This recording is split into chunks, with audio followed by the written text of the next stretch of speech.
प्यारे बच्चों, इस वीडियो में हम लोग लॉग से रिलेटेड बहुत ही इम्पॉर्टेंट प्रॉपर्टी का डिस्कस करने वाले हैं, जिसका नाम है बेस चेंजिंग फार्मूला। एंड इससे रिलेटेड 2-3 फार्मूले और हैं। समझ पा रहे हो? तो बहुत ही ज़्यादा इम्पॉर्टेंट प्रॉपर्टी है। जब भी इस प्रॉपर्टी का यूज़ करता है, क्वेश्चन को डिफ़िकल्ट बना देता है। तो आप लोगों को ध्यान से इस फार्मूले को समझना है कि इसका यूज कैसे करेंगे। जैसे कि आप लोगों को पता है कि log m to the base n, यह डिफाइन कब होता है? जब m पॉजिटिव नंबर हो, n पॉजिटिव नंबर हो और n क्या 1 नहीं होना चाहिए, क्योंकि बेस कभी भी 1 log का नहीं होना चाहिए। क्यों नहीं होना चाहिए, यह मैं पहले पार्ट में बताया हूँ। तो अपने टॉपिक पर आते हैं। बेस चेंजिंग फार्मूला बहुत ही ज़्यादा इम्पॉर्टेंट यह कंसेप्ट है। यहाँ पर लिखा है कि log of m to the base n। यदि log of m to the base n लिखा हुआ है तो इसको हम लोग लिख सकते हैं log m अपान log n। हाँ प्यारे बच्चों, log m to the base n है तो log m अपान log n लिख सकते हैं। अब बेस के जगह पर कोई भी सूटेबल बेस आप चूज कर सकते हैं जिसकी आपको ज़रूरत है। एक बार फिर से मैं बता देता हूँ, log of m to the base n है तो इसको लिख सकते हैं log m अपान log n। यह हो गया बेस चेंजिंग फार्मूला। इसको दूसरा तरीका इस फार्मूले को यूज करके एक नया प्रॉपर्टी बना सकते हैं। जैसे मैं कहता हूँ log m to the base n इंटू मैं लिखता हूँ log n to the base m। देखता हूँ क्या आता है। तो यहाँ पर इसकी वैल्यू आती 1 है। अभी याद कर लीजिए, मैं इसको प्रूफ भी करा दे रहा हूँ। ठीक है, log m to the base n इंटू log n to the base m equal to 1। यह है, तो इसको हम लोग लिख सकते हैं, यह इक्वल टू 1 होता है। आपको याद कर लेना है कैसे 1 होता है। प्रूव करते हैं। log m to the base n इंटू log n to the base m है क्वेश्चन। तो log m to the base n को लिख सकते हैं log m by log n। कैसे? Using base changing formula.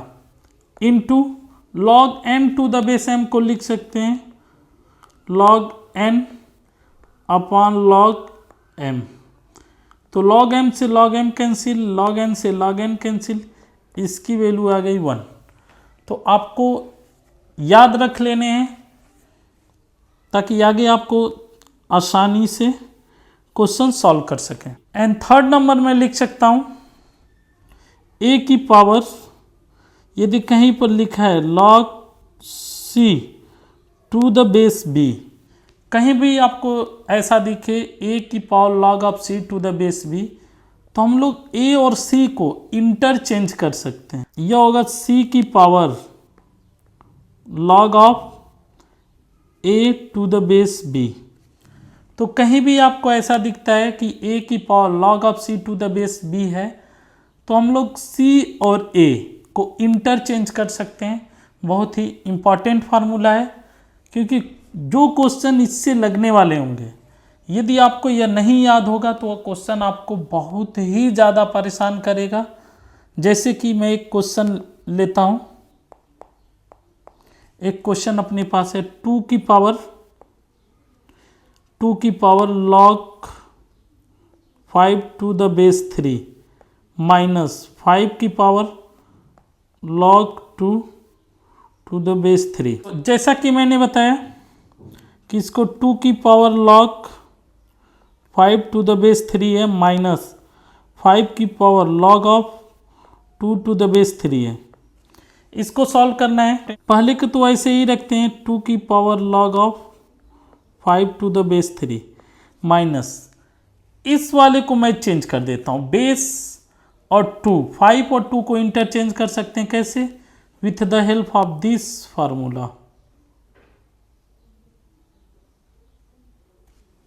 इस फार्मूले को यूज करके हम लोग कर सकते हैं।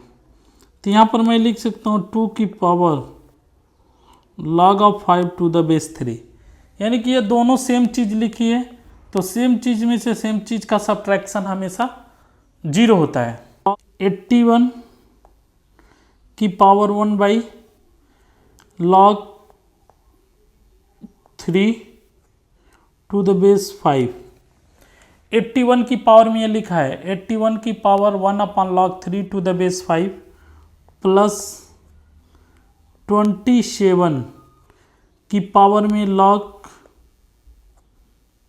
36 to the base 9 plus log plus 3 की पावर में 4 upon log 9 to the base 7। ठीक है, तो यह क्वेश्चन है अपने पास, इसको सॉल्व करने हैं। यदि आपको यह प्रॉपर्टी बेस चेंजिंग फार्मूला, मतलब यह तीनों फार्मूले आपको नहीं पता होंगे तो इस क्वेश्चन को कर पाना बहुत ही मुश्किल होगा आपके लिए। तो आप लोग इस फार्मूले को ध्यान से देखिए, फिर अब चलते हैं सॉल्व करते हैं। 81 की पावर, जैसे हमने बोला log m to the base n equal to मैं क्या लिख सकता हूँ 1 upon log n to the base m लिख सकता हूँ, log n to the base m लिख सकता हूँ, आराम से लिख सकते हैं। तो यहाँ सबसे पहले फिर से क्वेश्चन लिखते हैं 81 की power 1 by log 3 to the base 5 plus 27 की power log 36 to the base 9 plus 3 की power 4 by log 9 to the base 7। यह क्वेश्चन है। 81 की पावर में हम लोग लिख सकते हैं m के जगह पर 5, n के जगह पर मैं 3 लिखता हूँ, तो यह होगा log 3 टू द बेस 5। तो 1 upon log 3 to the base 5 की जगह पर हम लोग लिख सकते हैं log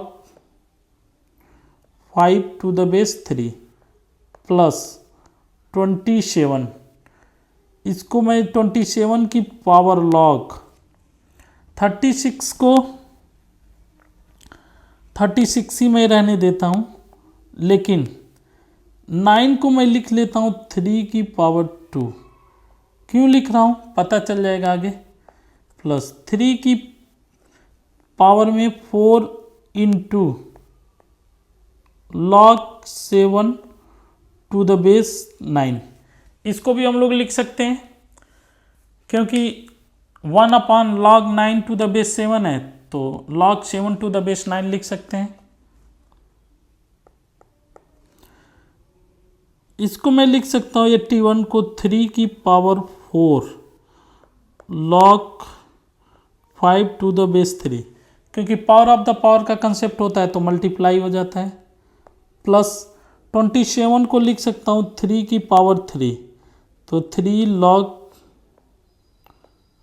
36 टू द बेस 3 की पावर 2 प्लस 3 की पावर में 4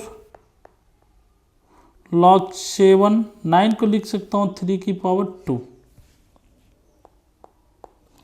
अब आपको पता होगा कि कहीं पर लिखा है log m की power alpha two the base n की पावर बीटा हो, तो जो पावर में होता है, जो m की पावर में होगा प्रोडक्ट में आएगा, जो n की पावर में होता है वो अपान में आता है। लिखते हैं log m to the base n, तो यहाँ से हो जाएगा 3 की पावर log 5 की पावर 4 टू द बेस 3, यह हमने लिख लिया।